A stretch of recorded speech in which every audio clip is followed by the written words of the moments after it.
Hi friends, வாங்க இப்போ நம்ம எப்படி ரத்த பொரியல் பண்ணுறதுன்னு பார்க்கலாம். இதில் அயன், விட்டமின்ஸு, அப்புறமா ஒமேகா 3 வந்து இதில் நிறைய இருக்குது. அதனால் அடிக்கடி செஞ்சு சாப்பிட்டுக்கோங்க. இப்போது இதை வாஷ் பண்ணிக்கலாம். ஃபஸ்ட்டு நல்லா ஒரு 2 தடவை வாஷ் பண்ணிவிட்டு மஞ்சத்தூள் போட்டுட்டு வாஷ் பண்ணிக்கலாம். இப்போ மஞ்சத்தூள் போட்டு வாஷ் பண்ணி வச்ச இந்த ரத்தத்தை ஒரு கிண்ணத்தில் மாற்றிட்டு நல்லா இதை பிசைஞ்சிக்கலாம். இது நல்லா குட்டி குட்டியாக ஆகிற அளவுக்கு பிசைஞ்சிக்கலாம். இது பார்க்குறதுக்கு ஒரு மாதிரி தாங்க இருக்கும். அதனால் அந்த பக்கமாக திரும்பி பார்த்துட்டு இதை பார்க்காம பிசைஞ்சிக்கோங்க. இந்த அளவுக்கு நல்லா ஓரளவு இந்த அளவுக்கு இருந்தால் போதும். இப்போ இதை எப்படி பண்ணுறதுன்னா, ஒரு கடாயில் கொஞ்சமாக எண்ணெய் ஊற்றிட்டு அதில் கொஞ்சமாக சோம்பும் ஜீரகமும் போட்டுக்கலாம்.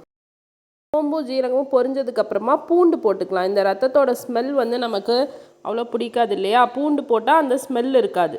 பூண்டு போட்டு வதக்குனதுக்கப்புறமா கருவேப்பிலை போட்டுக்கலாம். அப்புறமா இதுக்கு காரம் வந்து பச்சை மிளகா மட்டும்தான். அதனால் காரத்துக்கு தேவையான அளவு பச்சை மிளகா போட்டுக்கலாம். இது நல்லா வதங்கினதுக்கப்புறமா வெங்காயம் குட்டி குட்டியாக கட் பண்ணி வச்ச வெங்காயத்தை சேர்த்துக்கலாம்.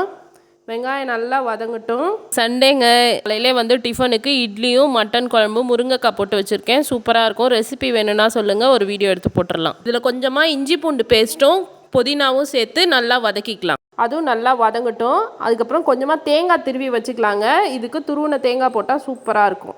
இப்போது வெங்காயம் இதெல்லாம் வதங்கினதுக்கப்புறமா இந்த ரத்தத்தை எடுத்து இதில் ஊற்றிக்கலாம். இதை நல்லா மிக்ஸ் பண்ணிக்கலாம். கொஞ்சமாக உப்பு போட்டாலே போதும். ஏன்னா ரத்தம் பிடிக்கும் போதே உப்பு போட்டிருப்பாங்க. அதனால் கொஞ்சமாக உப்பு போட்டுக்கலாம். கொஞ்சமாக மஞ்சத்தூள் போட்டுக்கலாம். அப்புறமா கொஞ்சமாக கரம் மசாலா இதோட ஆட் பண்ணிக்கலாம். மீடியம் ஃப்ளேம்லேயே வச்சு வேக விட்டுக்கலாம். இந்த அளவுக்கு வெந்ததுக்கப்புறமா இதை கட் பண்ணி பார்த்தா தெரியும். உள்ள பிளட் கலர் இல்லைன்னா வந்து நல்லா வெந்துருச்சுன்னு அர்த்தம். அதுக்கப்புறமா இதில் கொஞ்சமாக தேங்காய் துருவி போட்டுக்கலாம். கொத்தமல்லி போட்டுக்கலாம். அவ்வளோதான், ரத்த பொரியல் ரெடி ஆகிடுச்சு. டேஸ்ட்டு சூப்பராக இருக்குங்க. நீங்களும் வீட்டில் செஞ்சு பாருங்கள். செஞ்சு பார்த்துட்டு எப்படி இருக்குன்னு கமெண்ட் பண்ணுங்கள், லைக் பண்ணுங்கள், ஷேர் பண்ணிக்கோங்க. பாய்.